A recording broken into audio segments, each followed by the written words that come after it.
সর্বভারতীয় তৃণমূল কংগ্রেসের পক্ষ থেকে পশ্চিমবঙ্গ সরকারের মাননীয় গুরুত্বপূর্ণ মন্ত্রী, উচ্চশিক্ষা এবং শিক্ষা দপ্তরের সম্মানীয় মন্ত্রী শ্রী ব্রাত্য বসু এবং আমি পার্থ ভৌমিক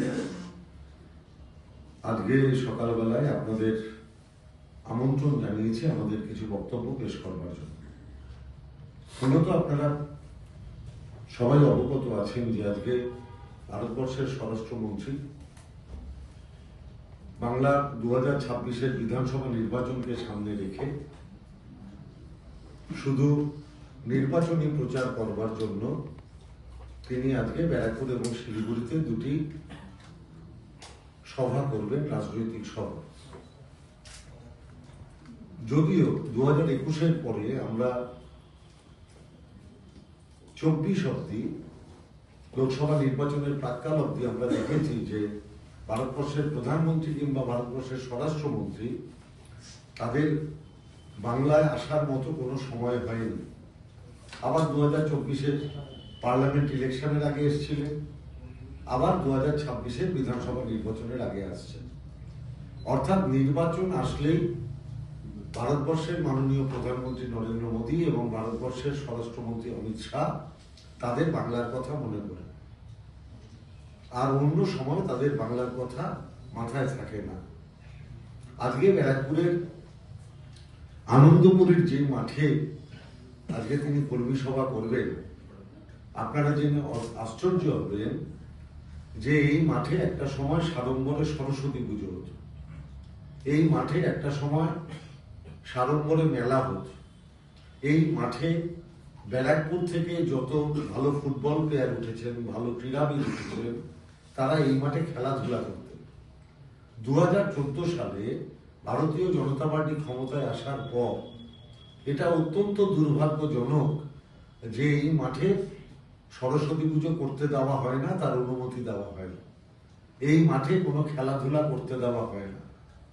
অথচ একটা সময় ভারতবর্ষের স্বরাষ্ট্রমন্ত্রী অমিত শাহ তিনি বাংলায় এসে অপপ্রচার, কুৎসা, মিথ্যা কথা বলেছিলেন যে দিদি বাংলায় সরস্বতী পুজো করতে দেন। কিন্তু বাংলা কথা বাঙালির মানুষ দেখেছে সারা বাংলা শুধু স্কুল কলেজে নয়, পাড়ায় পাড়ায় ক্লাবগুলোতেও বাংলার কৃষ্টি সংস্কৃতিকে অব্যাহত রেখে বাংলায় সরস্বতী পুজো হয়।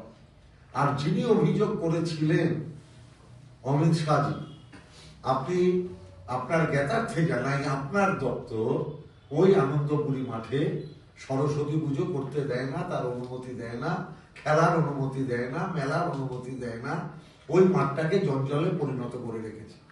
করে সমস্ত জঞ্জাল সরিয়ে সেটা পরিষ্কার করা হয়েছে। অর্থাৎ আপনি সভা করতে পারবেন কিন্তু ব্যারাকপুরের বাঙালিরা সরস্বতী পুজো করতে পারবে না।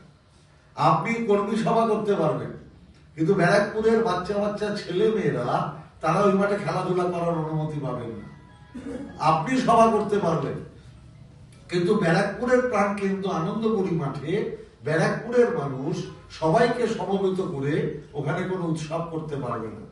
আপনি বাংলায় আসছেন, কর্মী সভা করছেন, আপনাকে স্বাগত, কিন্তু দয়া করে অনুরোধ করব বাংলার ঢোকার আগে, প্রবেশ করার আগে দয়া করে বাংলার কৃষ্টি সংস্কৃতিকে একটু যথাযথ মর্যাদা দেবেন।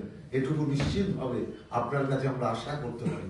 যদিও আমরা মনে করি বাঙালিদের উপর আপনার যে বিদ্বেষ, বাংলার উপর আপনাদের যে বিদ্বেষ, যে কারণে আপনারা এনআরইজিএস এর টাকা দেন না, বাড়ির টাকা দেন না, এসআর এর নামে মানুষকে হয়রানি করান, সেই মনোভাব থেকেই আপনারা ওই এলাকায় সরস্বতী পুজো করতে দেন না, ওই এলাকায় খেলাধুলা করতে দেন না, ওই এলাকায় মেলা করতে দেন না, ওই এলাকায় উৎসব করতে দেন না, ওই এলাকায় অন্য কোনো রাজনৈতিক দলকে কোনো কিছু করার অনুমতি দেন না।